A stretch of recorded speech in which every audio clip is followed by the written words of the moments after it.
Today I have an electromagnet and I actually have some question about it.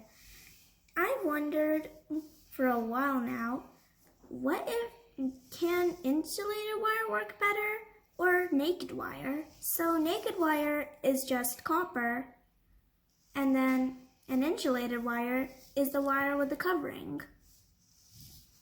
Okay, so let's get started by switching this on, seeing how many it can pick up.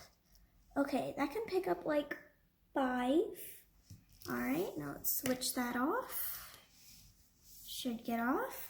All right. Okay, so now I have my new electromagnet with the naked wire, no longer insulated, as you can see. All right, so I'm pretty sure it should hold more. Okay, let's see. Hey, it's only holding up 3. Okay, so maybe my hypothesis wasn't right.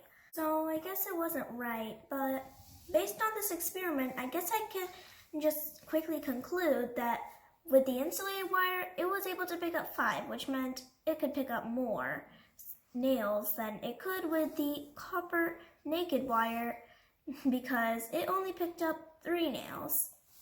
So here's a small explanation as to why that happened, because I thought that, because the opposite of what I thought happened.